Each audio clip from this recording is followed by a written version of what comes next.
Mari Mari Compuché. Durante estas 2 temporadas que vivimos de Rancul Chorrupú, la rastrillada Ranquel, hemos atravesado por todos los procesos que vivió nuestro pueblo, desde que eran habitantes milenarios en estas tierras, las interacciones con los distintos gobiernos, primero español y luego criollo, y el terrible genocidio que vivimos hace más de 150 años.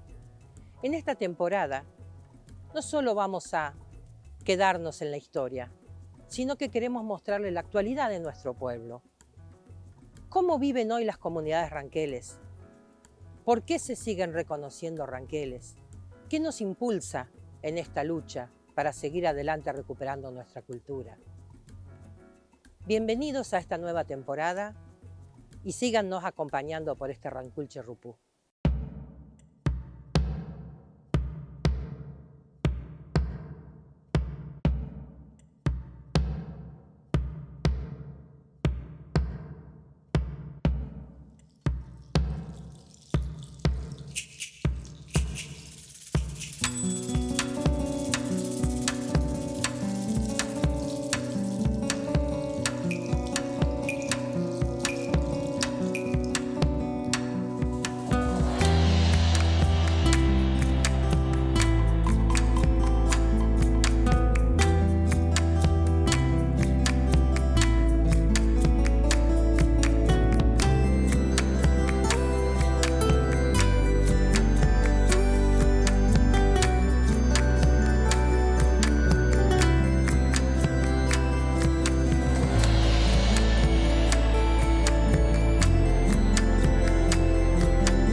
Son muchas las comunidades hoy en día que se reconocen e identifican ranqueles en territorio ancestral.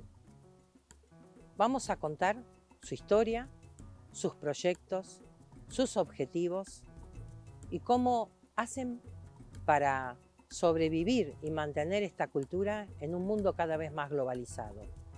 Hoy comenzamos con nuestra comunidad, la comunidad Huiliantú.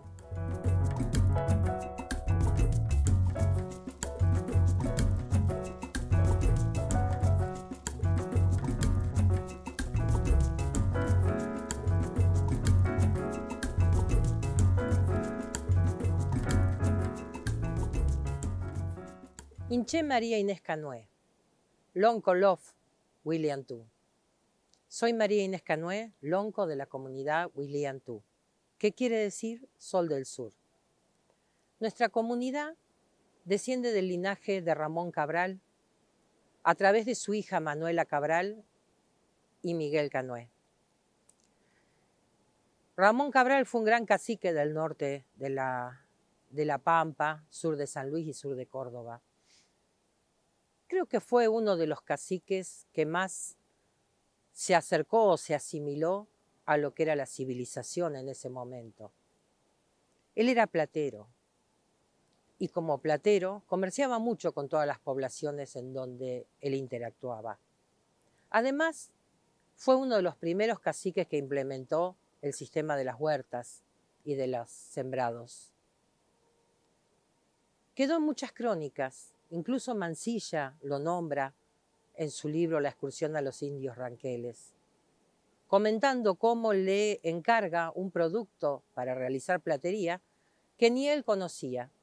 Y en sus comentarios, él piensa cómo de repente salvajes pueden tener un conocimiento tan avanzado de técnicas que son propias de la civilización. Ramón Cabral, a pesar de haberse pasado a la civilización, cuando comenzó la campaña de invasión ilegal de nuestro territorio, fue traicionado por el Estado argentino y fue obligado a acompañar las tropas del ejército como caballerizo. En ese entonces, el alistamiento en el ejército no era una opción. Era eso o llevar prisionera a su familia a los ingenios azucareros del Tucumán o a distintos lugares o estancias donde se realizaban trabajos forzados.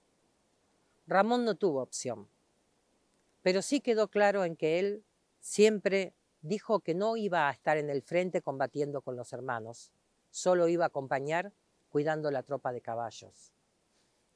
Prueba de esto es que cuando terminó la mal llamada conquista del desierto, Ramón quedó pobre porque el ejército y el gobierno le robaron sus tierras, le robaron sus animales, le robaron todas sus pertenencias y tuvo que ir primero a Emilio Mitre y luego terminó en General Hacha, donde murió sin nada, humildemente. Un gran cacique, uno de los grandes caciques de los linajes ranqueles, murió abandonado en General Hacha. Ese fue, digamos, el comienzo de lo que podemos llamar el linaje de nuestra comunidad, que no comenzaba con Ramón Cabral, sino que venía de mucho antes, porque el linaje de los Nahuel, al cual él pertenecía, está en crónicas desde la época de los jesuitas en la provincia de Buenos Aires. Se los nombraba como ñaúl en aquel entonces. Como parte de ese linaje, que fue uno de los 4 grandes linajes del pueblo ranquel, del cual hoy desciende mucha gente nuestra en la provincia de La Pampa y también en San Luis, Mendoza y Córdoba, está reconocido en una de las caras de la pirámide de Lebucó.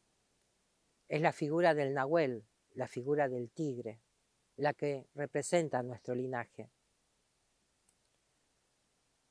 Manuela Cabral, su hija, y Miguel Cabral, fueron los que luego terminaron en La Blanca y luego fueron a Emilio Mitre. De ahí las crónicas que más tenemos es de cómo se estableció nuestra gente en una tierra desértica en la cual no había nada para producir, había que sobrevivir. Y en aquel entonces, todavía estando el río, era mucho más pasable la vida, pues se podían criar ovejas, cabras, incluso alguna vaca o caballo también subsistía. Estando el río, había fauna, había cacería, había peces también para pescar. Había medios para sobrevivir. Estos medios se cortaron cuando Mendoza unilateralmente corta las aguas del río. Y allí no quedaba otra que empezar a conchavarse, como decían en aquel entonces, en los trabajos cristianos. Mi abuelo, Roberto Canué, fue policía, viviendo ahí en Emilio Mitre. Ellos habían heredado ahí un campo cerca de lo que es la manzana principal de Emilio Mitre, y bueno, y de ahí es donde, subsistiendo siempre, comenzó a desarrollarse nuestra familia actual. Mi padre nació en Chacras del Butaló, cerca de Emilio Mitre, y luego con el corte de río tuvieron que trasladarse hacia Telén. Vivió varios años en Telén hasta que falleció su padre, Roberto, y él tuvo que trasladarse a Buenos Aires para trabajar y mantener al resto de sus hermanos.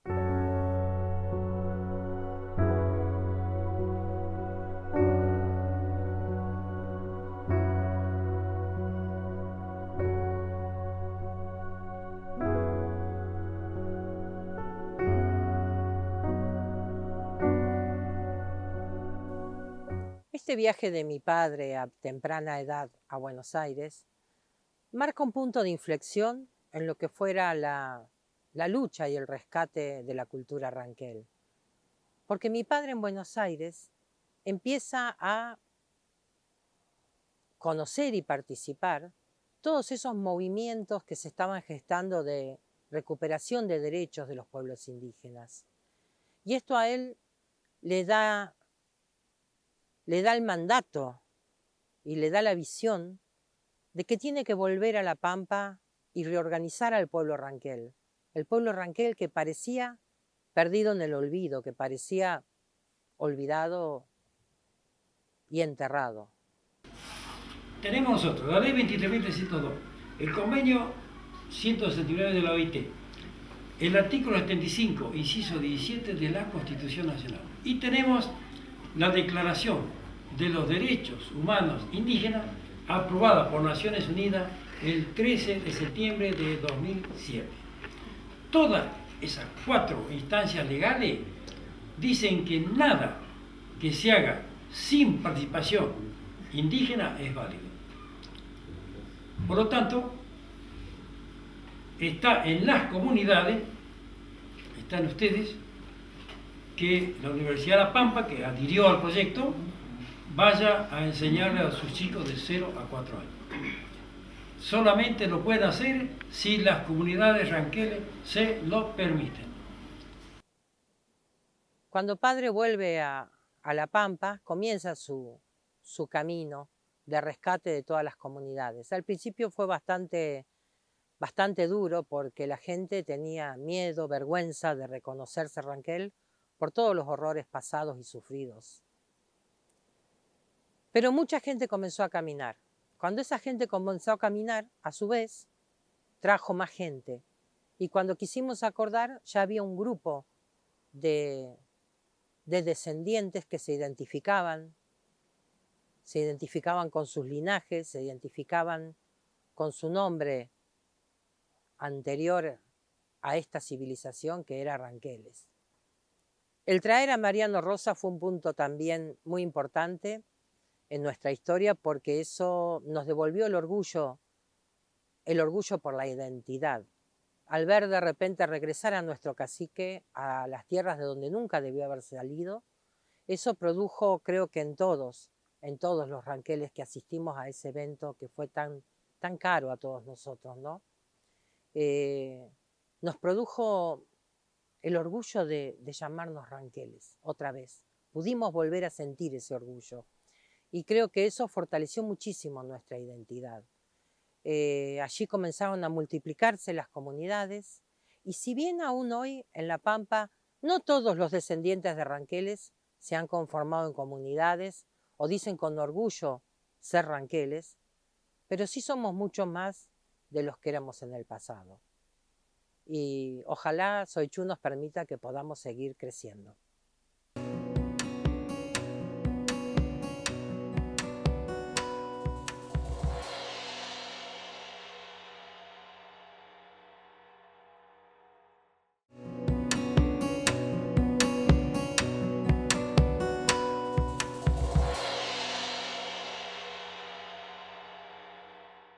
En el 2003, hablando con mi padre, que había creado la organización Willy Calquín o Águila del Sur, que era una asociación indigenista para ayudar a rescatar las comunidades, le pregunto por qué él estaba ayudando a organizarse a las comunidades y nosotros no nos estábamos organizando como comunidad, siendo que teníamos un linaje definido, teníamos los miembros que eran familiares, y que teníamos el derecho y las ganas de seguir siendo ranqueles y de seguir trabajando con nuestra cultura.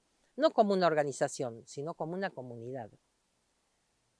Y mi padre, que siempre pensaba en lo global, en lo general y no en lo particular, bueno, en ese momento se dio cuenta que era muy importante para nosotros hacer reconocer a nuestra comunidad y trabajar también, no solo desde lo global, desde el trabajo para todo el pueblo ranquel, sino también desde lo propio, desde nuestra comunidad, fortaleciendo y dándole un poco más de legitimidad a nuestra lucha, porque ya no era un dirigente suelto del pueblo ranquel, sino que ya éramos miembros de una comunidad, como lo éramos de hecho, pero no reconocidos por el Estado. Ahí comenzamos con nuestros trámites de personería jurídica y bueno, en agosto del 2003 sale la resolución en la cual el Estado argentino, a través del Registro Nacional de Comunidades Indígenas o RENACI, nos reconoce la personería jurídica de nuestra comunidad como preexistente con el número del expediente 016 del 2003. Y allí comienza el trabajo ya organizado de la comunidad William II, y en la cual, desde aquel entonces que soy lonco, nosotros en realidad habíamos pedido a mi padre que fuera él el lonco, porque realmente, después de todo su trabajo, era el que se lo merecía, ¿no? Pero él, siempre con su ética y con su forma de ser, tan pensando en todos y pensando poco en sí mismo, él dijo que no, que él prefería trabajar para todos, porque si se ponía como lonco de la comunidad, si lo elegían lonco de la comunidad y él aceptaba, él se iba a sentir obligado a trabajar más por nuestra comunidad y iba a descuidar su trabajo general, que era ser asesor del pueblo ranquel. Y entonces me dice, creo que tiene que ser gente más joven y me parece que vos tendrías que ser la que asuma esta responsabilidad. Bueno, el resto de la familia estuvo de acuerdo y desde entonces es que yo soy la que gestiona y organiza un poco los temas comunitarios. Nosotros siempre nos dedicamos a rescatar la cultura ranquel, por el mandato que mi padre nos legó, que fue el que comenzó a rescatar nuestra identidad. Todos los trabajos de la comunidad ranquel tienden a el rescate y el fortalecimiento de esa identidad ranquel. Esto se hace, como presentamos en el 2014 y luego en el 2019, a través de un plan o programa de desarrollo con identidad para el pueblo ranquel. Ese es un programa que pensamos con el resto de las comunidades ranqueles, en el cual nosotros siempre sostenemos que nos es muy difícil desarrollarnos en un mundo que nos es ajeno, en una civilización que no nos es propia. Y si bien hoy ya estamos más integrados a esta nueva cultura, siempre que nosotros queremos rescatar nuestra identidad, hay algo que choca con los valores de la cultura actual.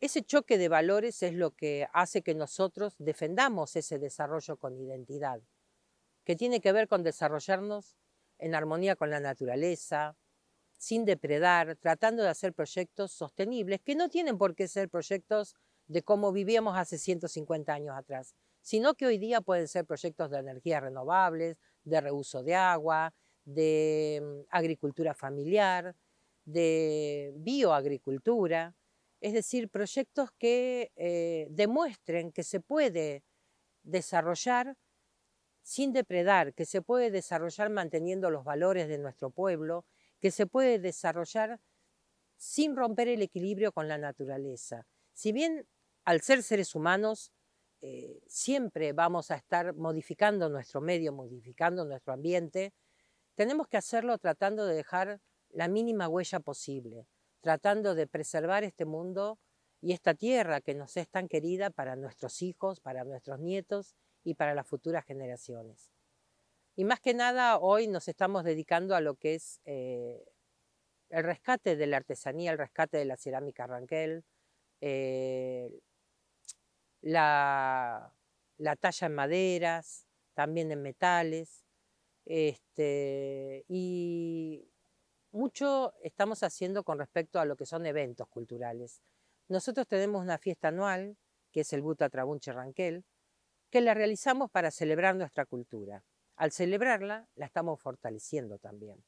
Y esta fiesta invita a todas las otras comunidades ranqueles del territorio ancestral a disfrutar durante 3 días de parlamentos, de juegos, de comidas, de ceremonias, en las cuales revitalizamos, revalorizamos, fortalecemos todo lo que tiene que ver con nuestra cultura.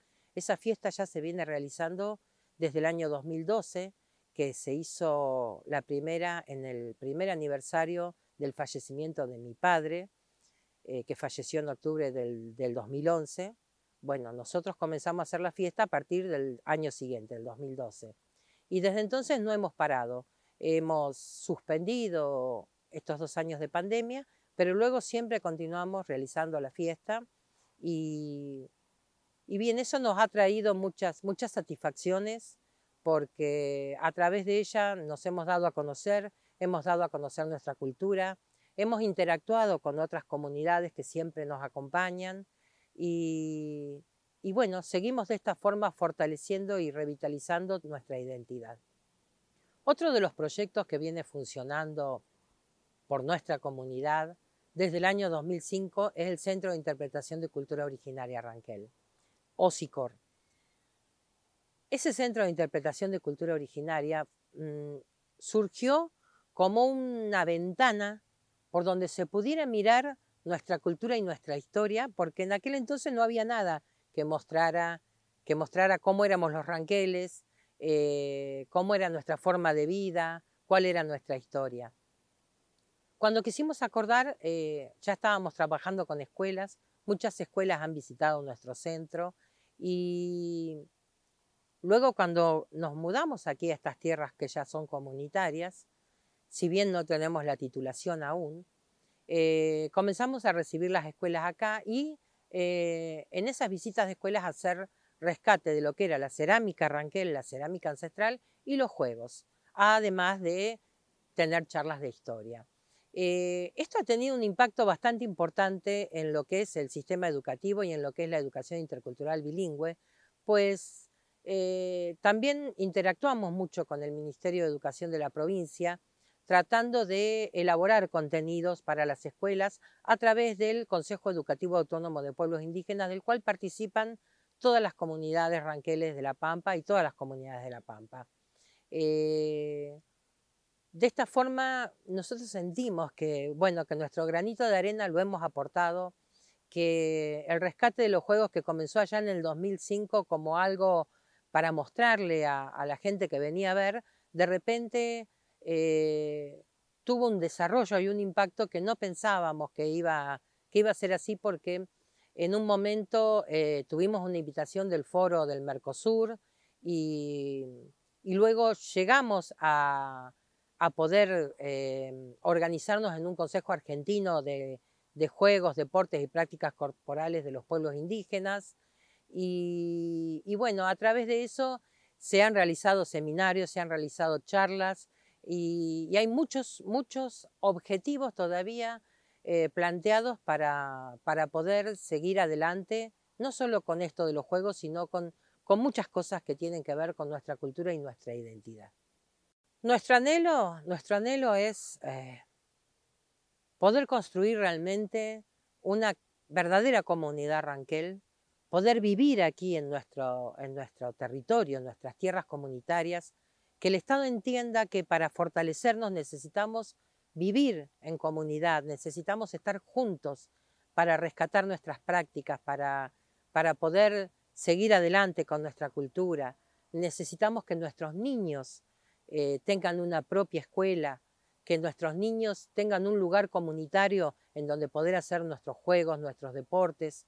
Hoy en día el desafío de la urbanidad de muchas comunidades hace que nos hayamos disgregado y que incluso nuestra gente tenga que vivir en distintas localidades. Nosotros tenemos gente en Buenos Aires, en Pico, en Emilio Mitre, en Victorica, acá en Santa Rosa. Y eso hace que muchas veces ese fortalecimiento sea muy difícil, porque únicamente podemos hacerlo a través de las reuniones o las fiestas cuando nos encontramos, cuando deberíamos estar haciéndolo todos los días. Nos gustaría tener un barrio aquí en la comunidad de los miembros de esta comunidad, que sea sostenible, que podamos mostrar ahí cómo poder hacer una arquitectura indígena sostenible y amigable con el medio ambiente. Y bueno, tener un centro aquí de desarrollo cultural ranquel a través de nuestra comunidad. Ojalá podamos lograrlo y ojalá en algún momento nos escuchen las necesidades del pueblo ranquel. Hoy hemos conocido un poco de la comunidad Wiliantú, pero vamos a seguir recorriendo esta rastrillada ranquel. Y esta rastrillada nos va a llevar a conocer otras comunidades de nuestro territorio. ¿Cuál es su historia? ¿Cómo se formaron? ¿Con qué objetivos? ¿Qué es lo que hacen? Acompáñennos a descubrirlo. Mañún Chantú.